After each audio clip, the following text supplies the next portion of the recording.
Hello and welcome to the Cynic Weekly on Thursday, the 18th of September 2025. I'm your host, Barry Gallagher, and as always, I'm joined by my good friend, Stuart Duggan. Stuart, how are you? I'm good, Barry. I'm looking forward to chatting through some actual football and amongst the continual nonsense that is Celtic. So looking forward to it. Yep, also joined by my good friend Scott Fleming as well. Scott, it feels a wee bit different this week because, as Stu says, there it was football and there's actually the sport to talk about, I guess. It's just felt like a very bitty, sort of fragmented season so far, hasn't it? For lots of different reasons. I think the manager was talking about that the other day about the idea of just getting rhythm. So hopefully, uh, the game on Sunday, the true Glasgow derby, will be the beginning of that process. Very nice, yes. Right, we'll get straight into it, and Scott, I'll stay with you for this. So, our opening question is: do you think Sunday's last gasp winner against Kilmarnock can galvanise things on the field while the fans keep pressure on the board off the field? Uh, I certainly like to think so. It was really nice to see those scenes at the end, even though there was a tiny part of me that got flashbacks to speaking of Partick Thistle, that the Rangers celebration when they got that goal for hell of was years ago. But it was nice to see after just the constant sort of dreary tone for very legitimate reasons over the last month or so. And if you're looking for something that could galvanise us, it certainly wasn't new signings, and it doesn't look like the manager's going to inject anything new tactically, ideas wise. So, what is the one thing that could sort of spur us on to something new? That maybe it is a little bit of a siege mentality, but it's a siege mentality where the fans and the players seem to be very united. So that seems quite healthy to me and quite encouraging. Yeah, absolutely. And just kind of to build on that, Stu, I think that Celtic, by our nature, are a very emotive club. They mean lots of things to lots of different people. And we're kind of built on last minute winners. And what I took from Sunday was that the new players can really sort of spark life into us. And the fact that they now have this experience of togetherness, as Scott says, like I think I mentioned a few weeks ago as well, that if we can have a siege mentality, but it's not like the usual one where it's usually referees or bad decisions or against Rangers, but it's in house. It can sort of be a springboard for us now to put a run together because it's often been that way in the past. Yeah, hopefully. I think that maybe that, well, certainly I wouldn't want players to get used to that being the standard, that you can play like that and then hopefully, a decision goes your way that does get you over the line. But sometimes that is football, but it shouldn't be the norm for us. I do think though that it might have more of an impact for the likes of Callum McGregor, players that have looked really laboured the last couple of weeks, where I'm sure that they've had a lot of frustrations and a lot of maybe feeling like things just aren't quite going for them and not quite being able to put their finger on how or why, and then maybe just literally having something really go your way and being able to properly scream and feel like you've caught a slice of luck maybe makes you think, right, okay, now we can get motoring. So I think that might be one of the positives. I think that there were positives to take from Sunday. I know it wasn't great by any stretch, but I do think there were maybe more green shoots compared to the very, very low bar that we were talking about against Rangers and against Kairat. And I do think that it's two separate issues where you shouldn't really be affording the team more time to gel in the back end of September. But ultimately, I think that might just take the case. It might just be the case, and it'll take us another couple of weeks before we do really see the best of that team. There are obviously reasons to be excited about Tanetke. I think there are probably reasons to be satisfied with Sriracha and just little things like that. And I think that maybe the real key to Celtic having a successful season though will be the current players and the experienced players getting back to playing at their level, and hopefully the nature of the win and just being able to like scream it off your chest might go some way to helping that. Yeah, absolutely. And I suppose Scott, that sort of will focus now on the game itself, but obviously, as we said at the top of the show, a lot of the focus has been on off-field activities or lack of activities, should I say rather. But the protest was arranged, and I was lucky enough to be at the game, and it was a really good atmosphere down in the stand, and it was great coming up and sort of hearing that noise, etc. But do you think there's maybe a wee bit of disappointment that it wasn't attended better? I know we can't really sort of enforce how to support the club, but how did it look on TV, for example?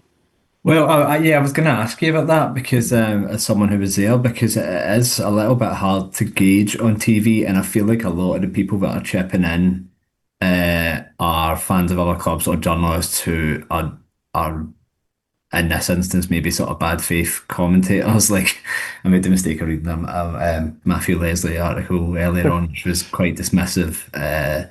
And it described the protest as a damp squib. But I don't know. I felt as if it was just the first step, that protest, and I felt like it did exactly what it was designed to do. You're not going to bring the board crashing down with one initial protest, but there were always going to be some exceptions who didn't want to be a part of it. But it certainly seemed like the vast majority were a part of it. I don't know, like if you could express it as a percentage, what like would you say it was maybe about 70-80% on the day, or In terms of percentage, I'm not sure, but certainly the atmosphere, etc., was really good down there, and I know everyone will have their reasons, but it was kind of hard to tell when you were coming up because we were kind of standing on the stairs, and a lot of people were doing that, but there was a lot of singing, a lot of the yeah, sort of the stickers, etc., and a lot of sort of banners as well. But yeah, it's hard to put a percentage on it. I kind of mixed emotions when I first came up. Um, I was maybe a wee bit more downhearted that it wasn't more people, but as you say, with the caveat that that was the first step, and I suppose if some people's argument might be they've travelled all that way or whatever, they want to see the team and they want to give the team support. But yeah, I think that the singing throughout the game, and one thing that, not to jump too far ahead, but one thing that really encouraged me was that even though we'd won such a circumstance, like we'd won with the last kick of the ball, and everyone was elated and the singing, and Brendan Rodgers got a chant, but there was still sack the board chants, and it was a large percentage of the crowd. So I think it's important. I know that Gal said this on pods earlier this week that even if we do go on a run, you can't take your eye off the ball yeah, and the bigger issues. yeah, definitely. I don't want to sort of write off the whole season. Obviously, if we go on a really good run in the Europa League, then that'd be great. But out with that, I don't think there's anything that we could achieve this season which you couldn't have easily foreseen a while ago, and which would negate any of the criticisms which people are leveling at the club at the minute. Um, but yeah, I just think there's a lot of people looking.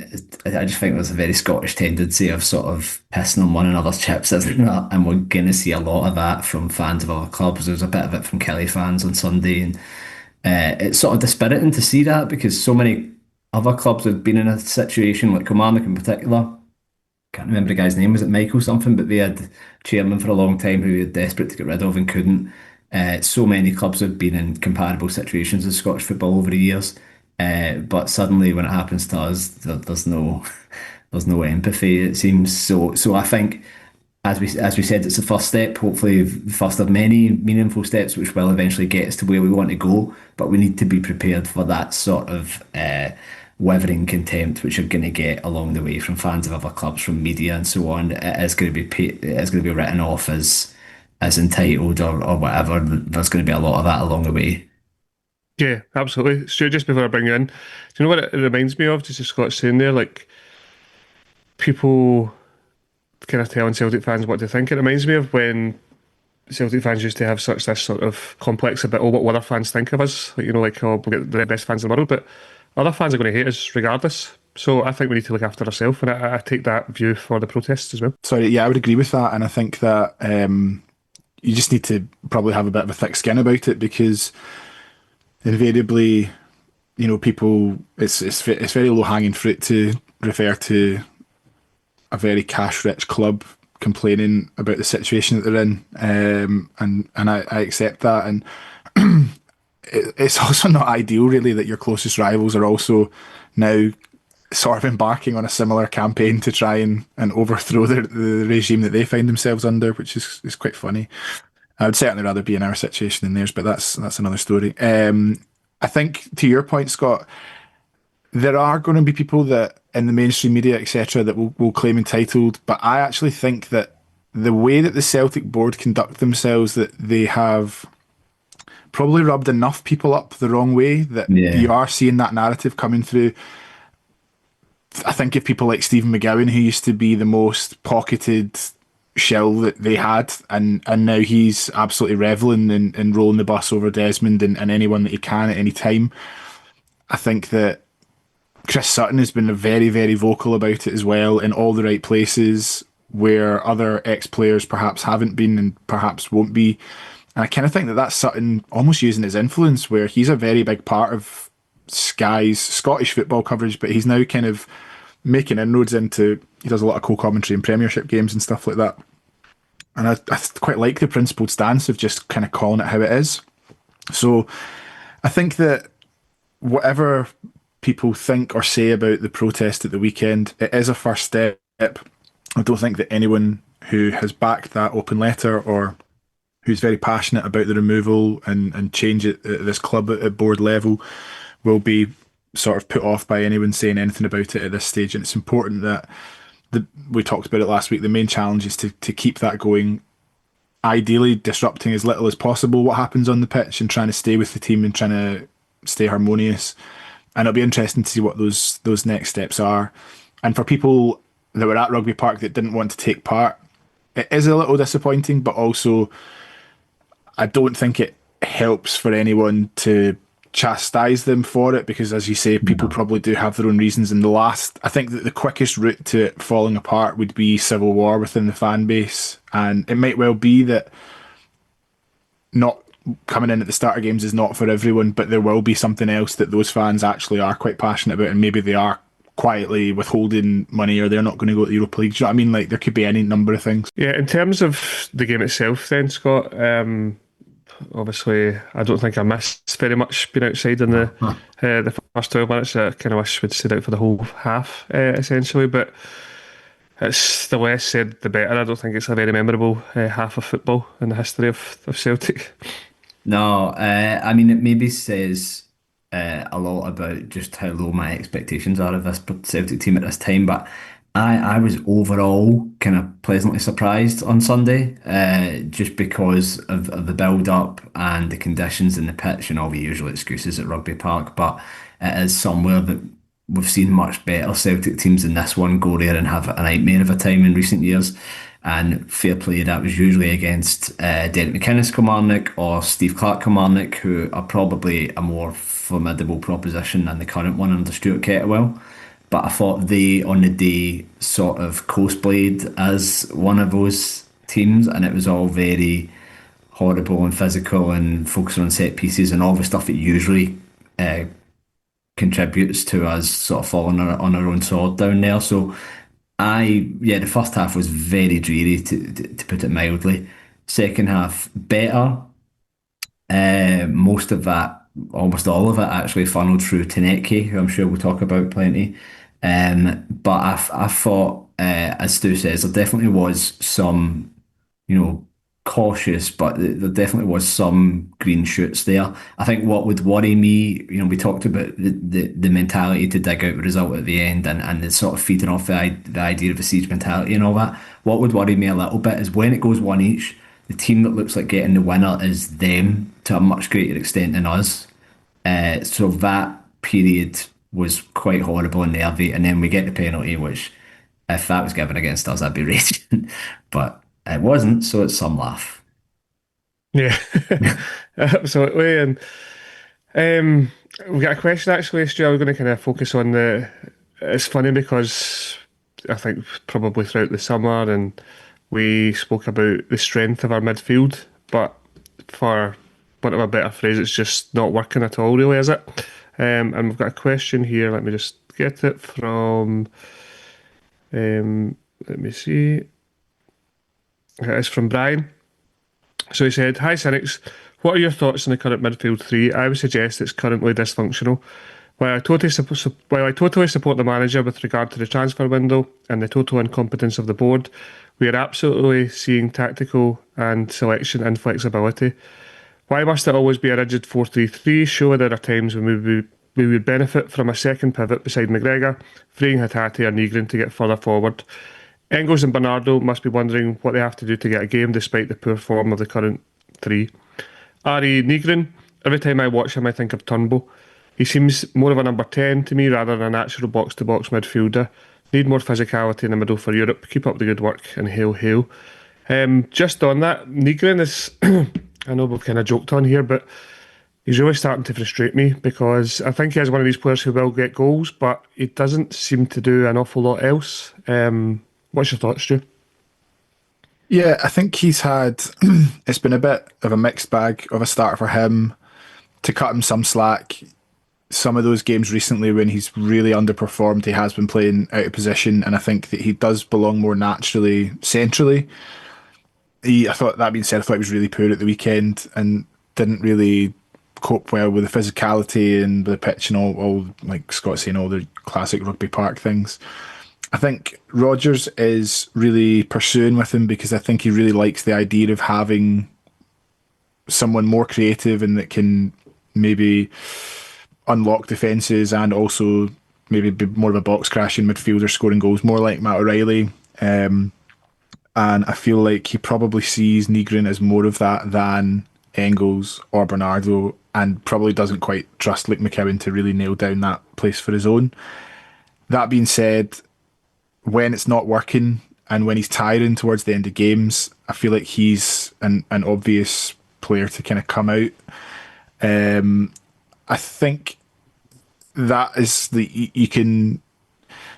shiny new players are exciting, and it can go either way, where suddenly, I was joking about before the game, I'm excited to see which player we're going to pin our whole season to and which player we're going to, write off forever. And obviously it's Taneki and it's Balikwisha. That's the way it's gone. But I think that they can draw the eye a bit more. I think what's a little bit more concerning for me is McGregor and Hatate, because you've obviously got a much, much bigger sample size for the type of player that they are.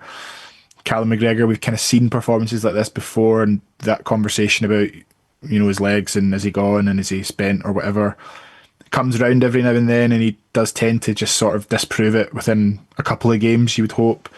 I think Rio Hatate's been quite poor this season, and considering the big narrative going into the summer was how much we would love to keep him and have him in the team, it's funny how it's not quite happening for him. I suppose the only thing is that you know that it can happen, and that certainly McGregor and Hatate are two of Celtic's very best players on any day of the week.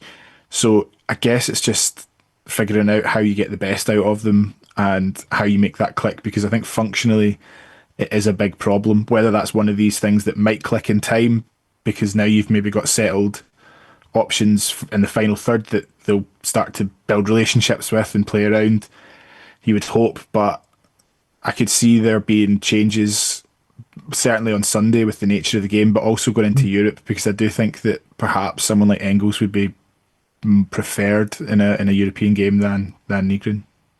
Yeah, I think that's a fair point. But Scott, see how you often hear the phrase about playing them into form. Do you think that's fair on the likes of Engels and Bernardo, like to sort of not give that fair competition that they can come in when two of our midfield, or almost all of the midfield three, aren't performing? Not really, no. It seems strange that these guys just seem, the people in front of them are sort of moving backwards, and somehow Engels and Bernardo are also moving further backwards at the same time. They're getting further, the idea of either of them starting a big game for us soon just seems like a distant prospect at this point, and I just find that really strange, considering some of the big contributions they both had for us at times last season. It does just seem like Rodgers is becoming more and more entrenched in his ideas in every area of the pitch. There was a time this season where I almost wondered if he was doing, don't know if you remember 2 seasons ago, but there was a thing where Rodgers seemed to be trying to get a reaction out of Hatate by dropping him for Turnbull for a month or two at the start of the season, and then sure enough, it was just a ploy, and he brought Hatate back in. And I almost wondered if we were doing the same thing with Negrin to get a response out of Engels, because there was times last season where Engels wasn't great, but he would start every week, and there just seemed to be this sort of tacit acknowledgement from Rodgers of like, look, he's a record signing, he's going to play every week, and if that was the case, it would be surprising if just one season later he's willing to just write him off. So I do wonder if there is some form of broader strategy at work with Engels, but if he doesn't start on Sunday, then you really would need to start questioning that. Yeah, yeah, it's a strange one certainly, and I suppose if it was fair, then you would be able to kind of drip feed the likes of Bernardo and Engels in. But in terms of positivity, I think we've kind of touched on it already, Stu. Sebastian Tenetke, he seems to be. I don't want to go all in or too early, but I'm all in. Yeah, So sign him up, club captain. Yeah, I thought he was brilliant. I thought he was really exciting, just even from the very, very early stages of the game when it was pretty drab and nothing was happening. The way that he took the ball and just the way that he carries himself, and a real impetus to take on his man and get forward pretty much every single time he got the ball. And I thought that find it funny that it's just who he is, called James Brown, but thought James Brown actually had an alright game and literally just could not get close to him at all. I think that it is the sort of performance that people were just desperately looking for, someone that they can pin some hopes on. And I wonder if there's some players that now go, right, we'll just get the ball to him. He looks like he can do it. And much the way that when Jota really started to break into the team, you just instantly know that he can make something happen. My concern would maybe be that we just didn't see a huge amount of end product, but I'm happy to write that off for a number of the new players at the weekend. I know that Sirachi's passing was a wee bit erratic, and it was always like just behind the player or not quite at the right kind of pace tempo. I think a lot of that you could probably write off to Rugby Park, and also just a lot of new parts coming together. Hopefully that will get a bit slicker as they play more. I thought that on the agenda on Monday when Kieran compared Tenetke to Yang, I thought that was a new low in Kieran's pessimism, because surely to God, when you have an exciting player come in, we have to just hope that he aims a little bit higher than that. So, you know, if you can start to add some end product, and then I think in a perfect world you would want a player like that and Jota on the other side, and then have Balakisha given a bit more room to maybe not come in and put the team on his back, because he clearly doesn't look like he's capable of that at this point. And then you start to have a slightly healthier situation in those positions. But for a start, it's just exciting, and it's something that we can get behind. As I say, Sunday was not by any stretch amazing, but there were green shoots, and he was probably the greenest of all of them. yeah, I can agree more. And just he seemed to kind of go inside, outside, and really keen to just be direct as well, Scott. And almost, I think it's sort of natural, and Stu touched on it there, the comparisons to Jota, but it's like Jota with pace, and if he can base half or it's three quarters good as Jota, but really onto a winger, pardon the pun. But I just love how he's desperate to beat people, and sometimes he'll do that thing that Di Canio used to do, beat him and beat him again, just for the fun of it. Yeah, I'm the same as you. Like, I don't want to get carried away, but I already have. It's like the horse is bolted. I like that big mosaic you've got behind you in your house up. I'm gonna try and grow a wee beard like him. But I wonder what he's up to right now. But even just watching like when he got unveiled it the other day, and you watch he's all his wee interviews, you're just going, wow, what a nice guy, and he's saying all the right things, and he seems genuinely buzzing to be here, but also not daunted by any of it at all, which is quite impressive considering, I mean, Hammarby aren't the biggest club in the world, but even before then, I think he was playing with a much smaller club in Norway. He's sort of a young 23-year-old, if that makes sense, in terms of the amount of first team football he's actually had up to this stage in his career.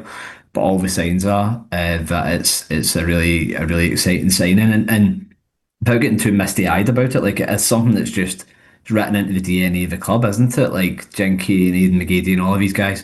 It's something that we're all just used to seeing in good Celtic teams over the years. But for some reason, as a team who have played 4-3-3 for ages now under different managers, with width and creativity usually apparently being a big part of our game plan. We've had so few wingers who are actually able or willing to do this. Like Jota is obviously the main one who can and does.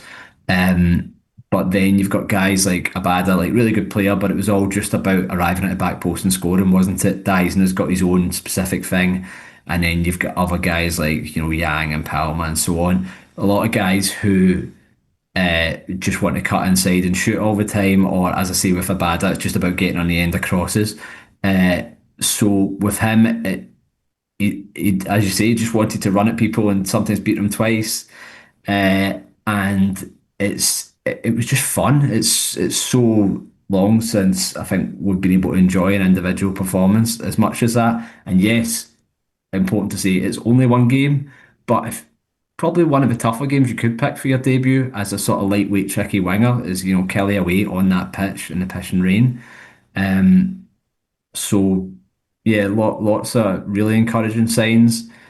It's almost as if spending money on signings is a good idea. Like it just annoys me even more retrospectively about the transfer window because obviously we shouldn't. I do think we overpaid for him. It wasn't as if it was a mess of a negotiation as it was for everyone in the summer. I think we went in with 2.6 and ended up paying over 5. But it does just show you once you get to that situation in the last week or two of the window where you already have fucked it by leaving it that late. If it is a case of overpaying, which we did for him, maybe we should have done it with one or two of the other targets as well and just said fuck it and pressed the button because he's came in and it looks like, hopefully, fingers crossed, he's going to be quite transformative for us over the coming weeks and months. I thought it was quite telling, actually, just on that last point, Scott, that maybe the health behind the scenes at the club, for anyone that thinks that it's all, kiss and make up with Rodgers and the board, the fact that Rodgers came out pretty quickly after the game and said, well, imagine you'd had him before the Champions League qualifiers is pretty indicative of that. In terms of, obviously, we saw a lot of his attacking flair and stuff, and he was at fault for the goal. And he's not very good at marking from corners. But see what I really liked? He was head and shoulders man of the match, and I think that he would be pretty chuffed with his day's work. See, when he went off, he looked so gutted. He was like, fuck that. Like, I fucked that. I've not done what I should have done there. And I think that maybe knowing that and knowing that just getting used to the level, getting used to the physicality of the league and things like that will stand him in good stead. But as you said, it's as hard a place as a player like that could go to start, and really excited to see him in like Celtic Park and see what he can do. A nice pitch, big spaces to run into. Yeah, and obviously it's a direct contrast then, Scott, and we've already gone all in on him, but how does he compare to Balikwisha? Yeah,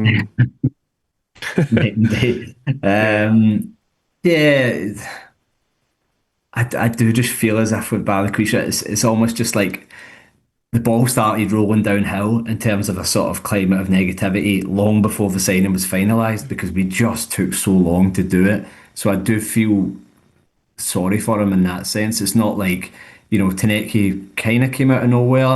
Like, I think he was linked about a week before he signed, and then he signed, and then he gets thrown right in, and it's all been a bit of a whirlwind.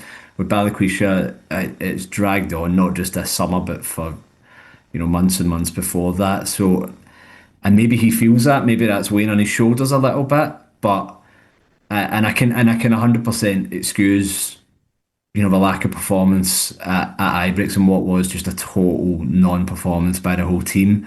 But I was hoping for a bit more for him on Sunday, and we just didn't get it at all. And hopefully, as the team starts to pick up more rhythm and he gets more acclimatised, we will see a bit more. But that's on Rodgers. That's Rodgers. Like, even his staunchest critics would say one of his big strengths as a coach, in the past at least, has been that developing players, improving them, sanding off the rough edges a bit, like he did with Kuhn, and hopefully we see something like that with Balikwisha. But the interesting part of it is, like, which of these players is going to thrive most? Probably the one who gets to play on the side where he spent most of his career up to now. So that's where you come back to the issue of left and right and having, what have we got, five or six wingers, and almost all of them want to play on the left. So, someone's going to have to sort of take a hit and play out on the right and make a go of it. And I think Tanecki was asked about it in the press conference the other day and said he's willing to go there. Yeah. Is that the best idea when he's looked so bright on the left? I'm not so sure, but it's one of the other issues which we're going to have to deal with as the season goes on, because there is a big imbalance on the wings. Yeah, I think before going into the game, Stu, I just assumed that because he started at Ibrox, he would continue on the left and Tanecki would maybe be on the right. But I think as we've all sort of been so enthused by him, why would you try and negate that to cater for someone else, if that makes sense? What in regard, like, as in, would you move Tanecki now? Is what you mean? Yeah, Because to he's get done well. Balikwisha on the left. Yeah, I think that in many regards, Balikwisha's kind of hung out to dry, and that's not to at all forgive what was a very poor performance and very negative. I think the choice of who plays on the right, I'd read somewhere that Balikwisha's played like 7 career games on the right wing, and I think Tanecki's played 0. So by that default, he becomes your right winger, and that's really difficult for a player to come in, especially if maybe the weight of the shirt and all that is kind of weighing a little bit heavy. I also think that the other thing that might go against him is not having Alistair Johnston playing on the right, and I think that it's pretty evident that Balikwisha doesn't look like the sort of player that's going to bomb by his man. It doesn't seem like he's blessed with enormous amounts of pace, but does seem comfortable enough on the ball and receiving the ball, and could probably see him doing well in that sort of interplay with Johnson in the way that Kuhn used to, and think about how creative that was for us in terms of goals and opportunities. And I think if you've got a player on the left like Tanecki who's, doing all these tricks and going by his man, and just a wealth of creativity, maybe having something a bit more structural and bringing more players into it than just expecting Balikwisha to like go and do it. Maybe he's not that kind of player. I think he probably just needs some time before we make up our minds on him, but it's the nature of the way that the business is done and the way that it's been dragged out, and everything that Scott says about all the preamble before he signed means that runway gets pretty short for players, and so you kind of hope that he can add something to it. As I said, if Jota was fully fit, it would be exciting to have Jota and Tanecki, and then maybe that would allow Balikwisha just a little bit of time and space to develop into the role, in the way that Liel Abada came with very limited expectations and suddenly was like a really exciting addition and a good rotational option. So we'll just have to wait and see. It was not great stuff, but I think he should probably be given the benefit of the doubt, at least for another couple of games, to see where we are at. Yeah, definitely. And then kind of conscious of time, but the penalty incident, Stu, and a word about the sort of the big balls, for want of a better phrase, of Iniacho to kind of step up and dispatch it with aplomb, as they say. Yeah, I mean, I was saying last week, Rodgers had the chance to make that Scott Sinclair comment, and he left that one at the door. So it's on me to take the credit. But I think it's just really helpful. If he'd scored any which way from open play, obviously it would start quelling the concerns about his weight, commitment, what a waste of a signing, what a joke of a signing he is, blah blah blah. But the fact that he stepped up and was willing to sort of stick his neck on the line, I think it's really, really good. And I can't be the only one that was very concerned when you saw McGregor was like holding the ball at one stage, like fuck. I'm not sure that Iheanacho would be our de facto penalty taker if Engels was on the pitch, etc. But good on him, and I think it will give him a bit of space to now get a run of games. I don't think he'll be the starting striker initially, but if you can just start to be like a penalty box striker and rack up some goals, then it could end up being a really good bit of business. But fair play to him for doing that. And it was one of those moments where if that goes badly, he is toast. Like there's no coming back from that. So I'm glad that it went the way it did. And I also thought it was quite funny that for people that were slagging his training footage that all his mates were reposting him practicing the penalty on his Instagram and stuff like that, and saying, "Oh, practice makes perfect." So good on him. Yeah, and I was delighted personally for us won some cash, and a large section of the Celtic support won quite heavily on getting him to score and get booked. So, 2 for 1. yes, very much so. I thought Scotty came across really humble. I didn't really. I think I was in such a bad mood at the end of the window, and then even after the window had closed when he signed the next day, that I just kind of had I kind of shut down from many of the official coverage. But he came across really humble and a really nice guy who's seems really happy to be here. Yeah, and that was all quite encouraging to see because when you read about how it went for him at Sevilla and at Middlesbrough, considering he is still relatively young at 28, you start to wonder, is that an attitude problem? Is this a guy who's basically just checked out in his own career and he's happy to just pick up money without really bothering his arse? And there was always chat about fitness issues and stuff like that, but the early signs from the interviews and even just his demeanour and his body language, the way he celebrated the goal, it seems like he is wholeheartedly invested in what he's doing here. And there may be limitations in terms of ability. It remains to be seen, but I certainly am, banking on him as any kind of long term solution for us. But the very early signs are decent compared, when compared to our own, our very low expectations. And I will just mention, I was sort of channel flicking last night, and I saw a bit of Ajax getting sort of casually, fairly easily beaten by Inter Milan, and Kasper Dolberg came off the bench towards the end, put a header way over the bar, and I bet he was just thinking, I could have been scudding a penalty past Max Stryjek and celebrating in the away end at Rugby Park. Get it He's up him.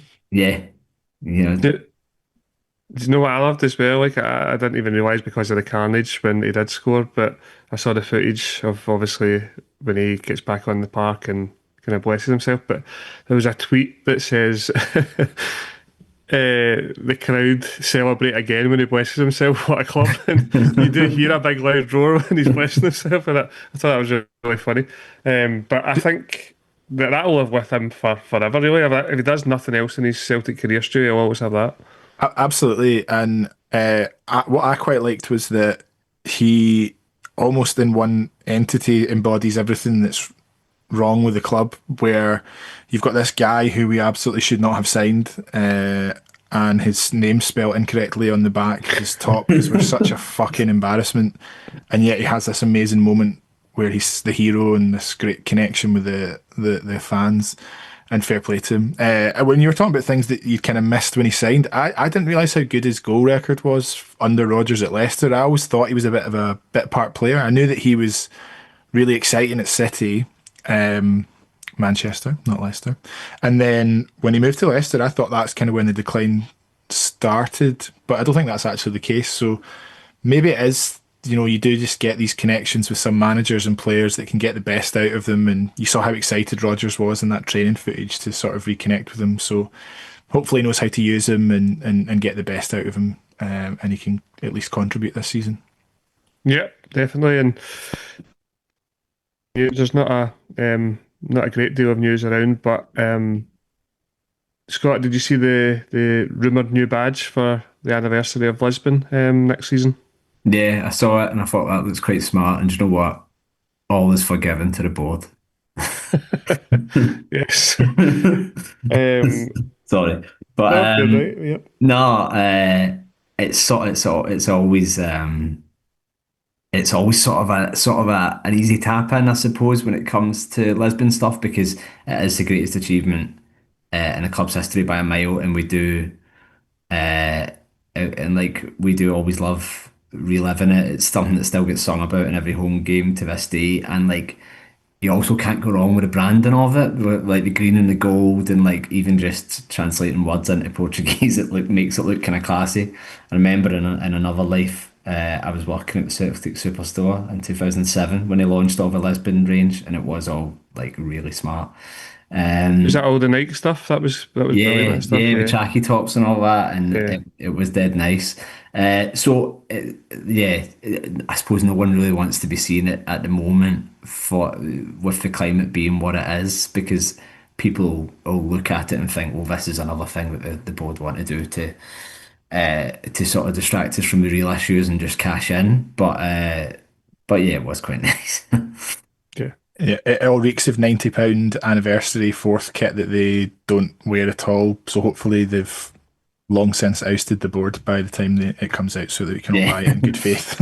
Yes, absolutely.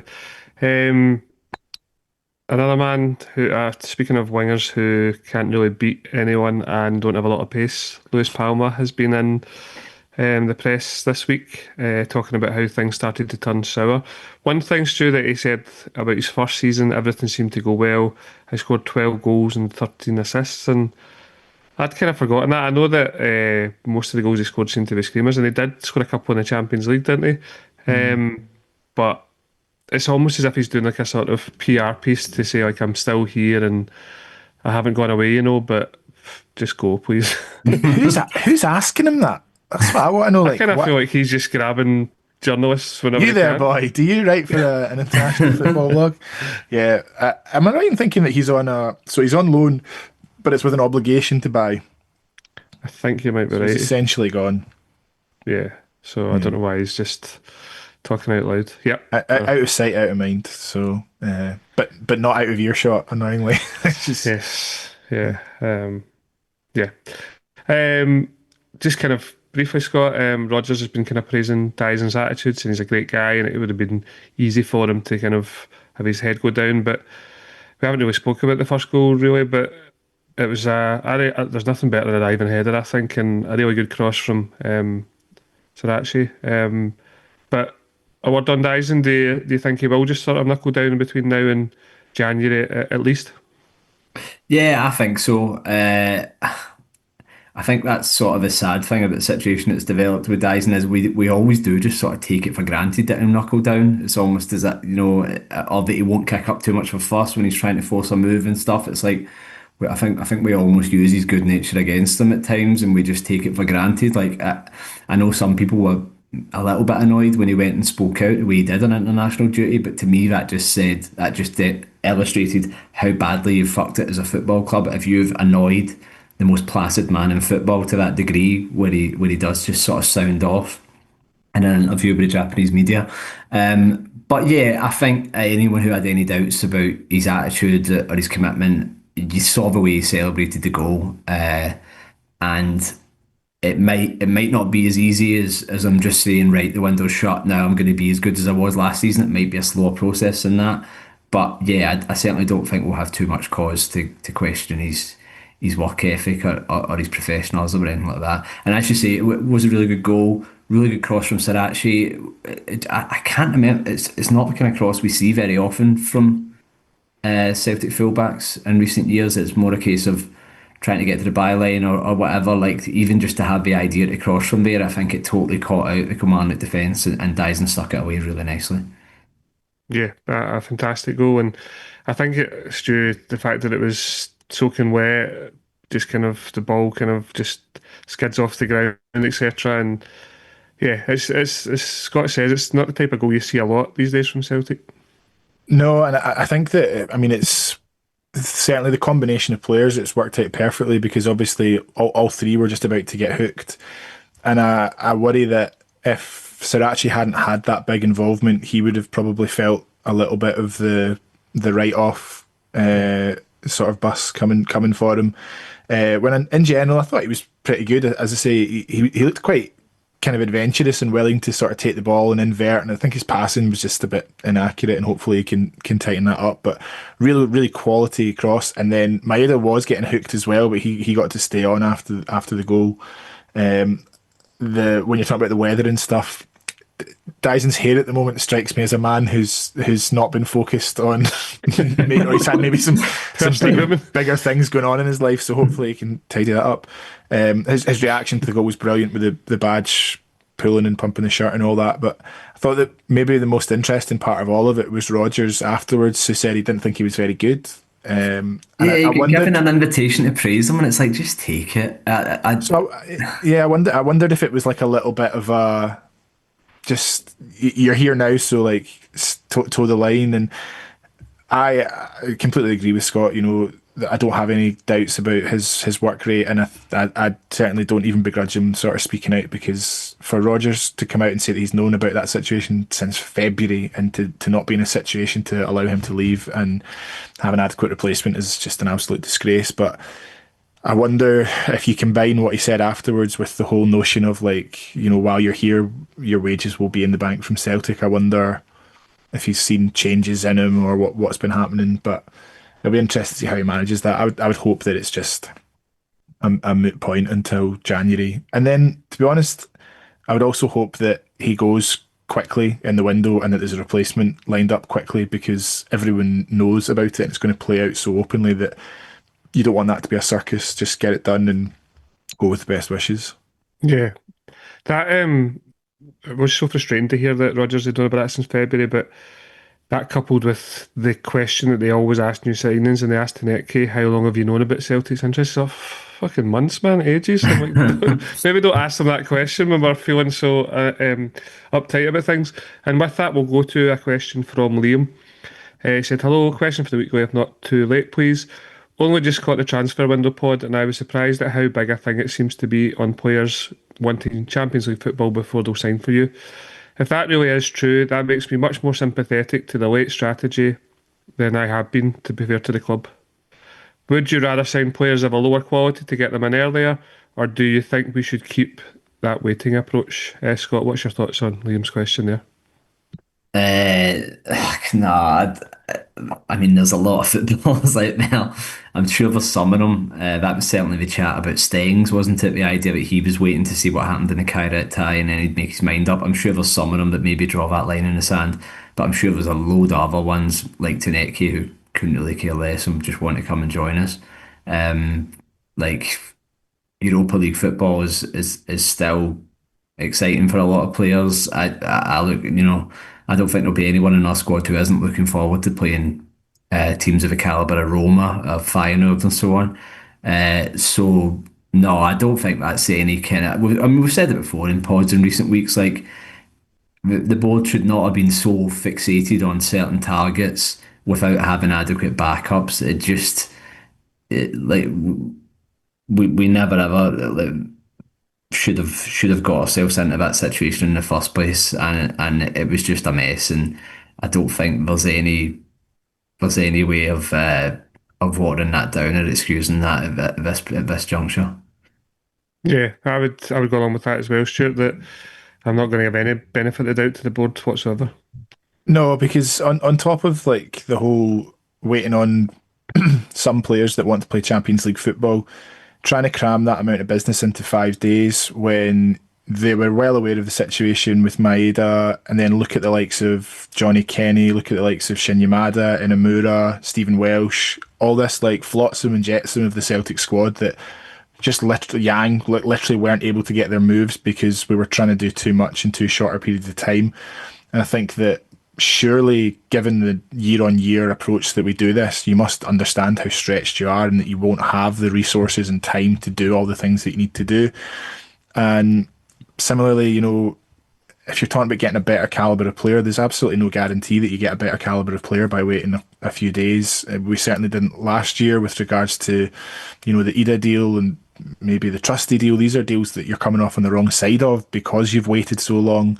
And if you look at the best examples that we have, teams like Club Brugge that get the business done early in advance for the qualification for Champions League, that is the model that Celtic should pursue.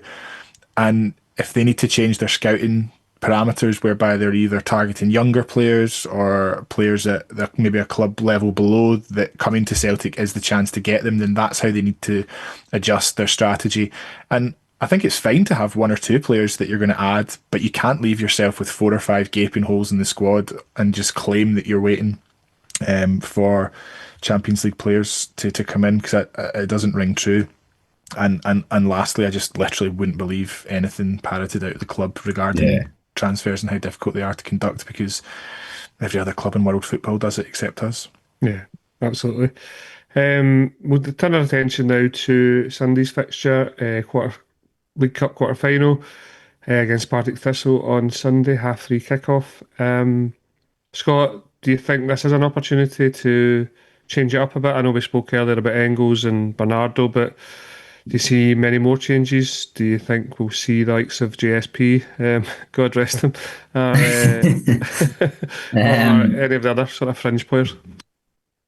um, I think we'll see some of. I don't think we'll see, any of the guys who were notably left out of Europa League squad, for example, GSP, Yamada, and Amura. I think they are. I've seen it referred to with quite a lot of Premier League squad recently. The idea of them having a bomb squad who sort of train parallel to the main squad, but they never get a look in, and they're made to feel very unwelcome. Unfortunately, I think a lot of those guys are in that sort of area now. They get a cold buffet for lunch, etc. Yeah, they're training. Yeah, they'll be training at battlefield conditions as if it's 1998 or something. But I no, I think Rodgers is very much drawing a line now. The window's shut, even though I would argue the squad's not big enough or good enough to just write any of these guys off, even if it is just with a view to some of them being backups as the season goes on. I think you need to keep them, at least some of them, in the mix and give them a chance from time to time. But it doesn't look like he's going to do that. So I think we will see changes on Sunday, but it will be guys like Dane Murray, Sinisalo. I expect Kobe Donovan will continue in the team. Maybe Engels, Luke McCowan. I wouldn't be surprised to see him.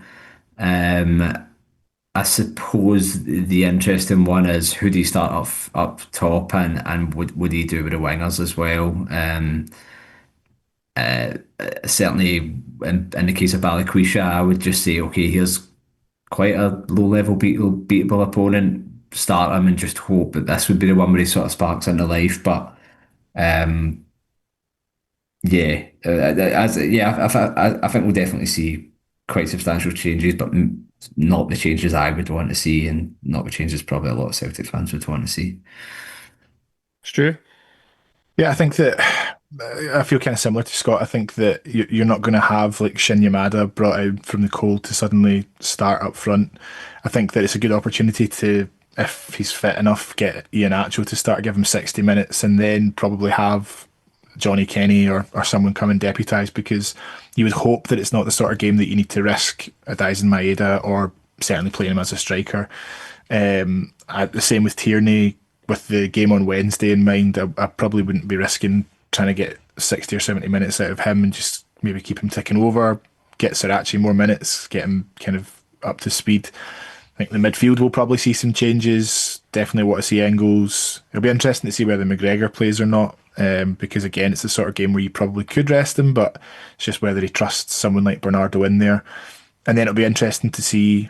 I think it's too early to take Taneki out of the team as an example. You want to kind of keep that momentum going, and maybe the optics of quote unquote dropping Balikwisha aren't great either, and you maybe want to just try and play him into. I know we've talked about playing him into form, but I don't see the benefit, for example, of starting Yang in a game like that, when he is very much going to be what would be fifth choice of the group of midfielders we have. So. I'm looking forward to it. I think it'll be interesting to see what we get, and hopefully it's a game that you can navigate. And I think that I was looking at the other ties as well. Obviously, there'll be one eye on Ibrox to see whether it's the sort of last stand for Russell Martin, or if a very poor Rangers team can Sink or swim. sink or swim. Well, they've got a lot of practice for that at least. But if you look at it, you've got a lot of teams that you would. I mean, Hearts are probably the most exciting competitor, and they're out the tournament already. So you would hope that maybe it does free up quite a straightforward path to a trophy for us, which obviously always helps kick on momentum wise for the rest of the season. So just have to take care of the business, and you want to get out of it unscathed with Wednesday in mind. Stu mentions there, Scott, Wednesday we open up against Red Star away. I know that'll be covered in pods later this week and also the start of next week, but what's your sort of hopes for this first fixture, and your hopes for the Europa League campaign in general? Yeah, I mean, I'm mildly excited about it, which is almost surprises myself. I think just because as much of a horror show as it was when the Kyrat disaster eventually unfolded, there was a sense of inevitability about it. And then when a draw was made and you saw some of the ties we've got, I actually am looking forward to the Europa League campaign more than I expected. And I think this is quite an interesting fixture to start with. Against a team on a sort of similar-ish level to us, but you would still like to think we're capable of beating them. I think they've just sold the young centre half who we were getting linked with early in the summer. He just went to Bournemouth for 13 million, so yeah, little wonder that we didn't get him in the end. But it'll be interesting to see what sort of shape they're in. I think they lost to Paphos, didn't they? The Cypriot team in the Champions League qualifiers. And it's one of those iconic grounds in European football, which I don't think we've ever been to before. I think, did we play Partizan back in the day in the 80s or something? We did the 5-4 game. Yeah, Yeah, but 89 I think it was. Yeah. I don't remember playing Red Star any time, and certainly in modern history. So it's quite an interesting one to start with. And in terms of the Europa League campaign as a whole, I understand, when the draw was made, people were sceptical just because of the state our squad was in at that point, and I totally get that. We are going to be playing some decent teams, and we will be up against it, particularly in some of the away games. At the same time, I had a look at the league phase in the Europa League last year and what you needed to qualify, and some teams went through with 10 points. And looking at the fixtures, if we can't come away with at least 10 points, then it'll be a sad day. So I think at the very least we need to be looking to get out of the league phase. And then if I can be greedy, it'd be nice to win at least one knockout tie for the first time since 2005, because that is becoming a really ridiculous monkey to have on our back at this point. Yep, I would go along with that. And I suppose it just kind of it's hard, Stu, because obviously the Champions League is the sort of the big prize, and but European football is European football. Unfortunately, I've not taken up my package for the Europa League, but that's not to say I can't still get enthused about the games. And your kind of hopes for Wednesday and the campaign in general? I'm quite interested for Wednesday just because I don't really know much about Belgrade, and I suppose I'm interested to see, well, like Scott's saying, playing teams of our level at European sort of standard, not a team that's necessarily going to sit and park the bus that we might struggle to unpick. Maybe it is the sort of thing that might unlock a little bit of fluency in the team. The only, you would maybe look for that in the Rangers game, but you're playing against such a poor side, and we've kind of mentally come a bit stuck in those fixtures of late. So perhaps having, I think it's just a bit of an unknown, is what I would say for Wednesday. I think that certainly you don't. It's a not lose game. I think there are more winnable games from the run that we have. And in terms of the tournament overall, like Scott says, I think that you would definitely be targeting that playoff round, and I would hope that, providing Celtic can get firing over the next couple of weeks and months, that an automatic playoff, an automatic spot in like the top 8 wouldn't be beyond us from a points perspective. And then you kind of get to the point where maybe you're one game away from it being anyone's game, and you can strengthen in January. Laugh out loud, obviously, the notion of Celtic doing that. Maybe having Jota back for some of those final games of a run. It would just be nice to have something that you could sort of cling to away from domestic football. And obviously we want to be involved in the Champions League, but I haven't really watched any of the games from the last couple of nights. But the notion of us tipping off to Napoli or something like that tonight does not. I'm not actually too downhearted with the state of the squad. I think there's just an element of realism that it's not the level that we want to be playing at, but I think we're just not at that level at the moment, and so that's okay, and maybe try and embrace that and try and build from there as opposed to lamenting what you clearly aren't at this point.